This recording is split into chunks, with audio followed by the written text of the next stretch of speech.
Pupunta din naman siya sa EDSA, as long television. Oo, kasi yun nga sinabi ko kanina, every time na ang mga politiko na nanalo, nakikita nila na wala tayo sa nagagawa.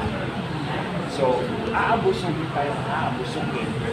Dahil alam nilang hindi sila managalang. So, every time that side will lose ka diba? Pag nakita ng politiko, panalo kami dito sa laban na to, panalo kami, halo kami ng tao tayo. Every time na natalo ng tao tayo, every time na natalo ang politiko, ang politiko, the more they become involved, okay lang magtakaw, walang magagawa ng tao. So every time natalo tayo, and this cycle goes on and on, we find ourselves less and less able to fight. So pagdating ng in the future na malaki tayong talo, nobody will attempt to fight anymore. Kasi na-inculcate na sa ating isipan na talo tayo palagi. Talo tayo palagi. So, kailangan maniligan tayo. There's an example of that. May research nyo. May isang research yun, I remember.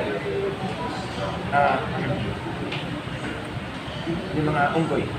4 na unggoy nilagay sila sa isang box. Tapos may hagdanan. Every time na isa aakyat, binubuhusan sila ng malamig na tubig. So, nandun sila sa baba. Every time may attempt pag-akyat, bubuhusan sila ng tubig. Sila 4. So hanggang umabot yung punto na wala na unggoy na umaakyat. Kasi alam nila malamig may mangyayari. So, isa-isa pinalitan yung unggoy. So, yung una may 3. Tapos yung isa hindi niya alam. Pag akyat ng isa, pinipigilan siya ng 3. Oh. So, hanggang pinalitan ulit nila yung 2. Kung umakyat yung 2, pinipigilan ng 2. Wala silang rason. Basta pinipigilan na nila. Dahil alam nila may punishment. So, hanggang isa na lang natira, pinalitan yung 3, yung isa, pinipigilan pa rin niya yung kahit isa sa 3 umaakyat. Hanggang pinalitan niya, hanggang bago na lahat yung unggoy na nandun sa baba. Kung bago na lahat yung unggoy sa baba, wala nang umaakyat. Hindi nila alam kung bakit walang umaakyat. Pero alam nilang hindi umaakyat, walang umaakyat. Yun ang ibig kong sabihin. Ultimately, aabot tayo sa punto na wala nang makikipaglaban. Dahil palagi naman tayo talo. So, kailangan nating maniligan tayo. This is our time. Ito yun.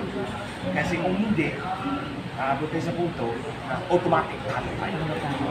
At saka sabi nila, rally din sila ng rally. Lagi naman wala nangyayari. Parang nahamon pa nila tayo ito, di ba? Diba? Kaya pinakailangan natin ngayon, huwag na tayo momento. Huwag tayo. Sa tingin nyo ba, lalabanan ko sila Marcos kung hindi ako naniniwala na meron tayong chance na manalo tayo. I never know. Victory is just around the corner. You just refuse to go around the corner. So yun lang po ang may share ko sa inyo. Paano po yun sa patakong araw yun, sir? Ano, 16, 17, 18. Kung walang yan, may pagkain doon. May pagkain doon. Wala na natin makaon dito. May pagkain doon. May pagkain. Sa 3 araw na yan. May pagkain doon. May 6 na food trucks doon. So hindi ka magugutom. Kaya nga sabi nila, walang uwian. Walang uwian, may pagkain doon. Doon nagluluto. May food trucks na yun. Food trucks or mobile kitchen. Doon sila nagluluto. 6 yan ha. So, attorney kanina po sa first committee meeting, sinabi na hindi kasama si Martin Romualdez yung pinsan niya sa kakasuhan dahil wala na pong ebidensya nakikita. Ano pong reaction nito dito? Ito ay, sa swela lang naman to eh. Sa swela. Sinabi ni Marcos, siyang nagbulgar, hindi na siya maging hero. Pero Marcos is no hero. Remember that, mandaraya yan. Yung mga asawa na yan, si Bongbong Marcos, at si Lisa Marcos mandaraya, hinahamon ko nga yan eh. O sinabi ko mandaraya ko, like yan ha, paulit-ulit ko sinabi. Kung wala kayo, kain ka. Sabi na! Hinahamon ko yung mag-asawang Marcos. Kung hindi totoo yung sinasabi ko, kasuhan mo ako. Bakit ayaw niyo akong kasuhan? Dahil mabubuking kayo. O sino nasa aparata ko yun? Doon yung binugan. Lalabas ang totoo. Hindi ko may titigilan because the stakes are so high. The future of the Filipino. Sinalaysay ni attorney sa veterans yan. Harap-harapan. So hindi tayo magpapatalo. Huwag kayong maniwala kay Marcos kung mga sasabihin.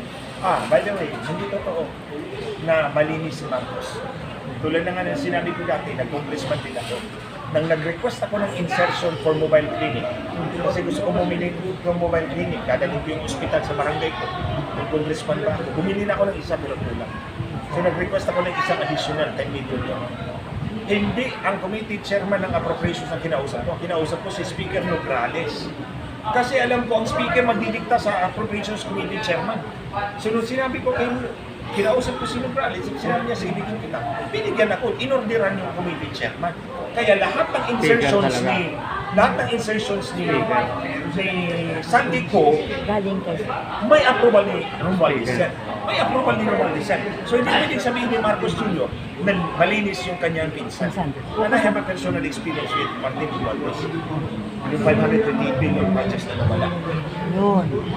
Sir, ano po yung masabi niyo sa pagpunta ni Mayor Magalang sa Davao para inspection ng mga pag-involve? Ano po yung masabi niyo sa pagpunta ni Mayor Magalang sa Davao? Sinabi niya nag-resign na daw po siya attorney. Pero nagulat yung lahat kasi nandun pala si Mayor Magalang sa Ayaw ko pangunahan si Mayor Tagalog. So let him instead kung ano yung makikita niya. Let's comment kung ano yung right na i-comment niya. itong sinasabi nila ngayon attorney na stabilization daw. Marami po nagsalita na baka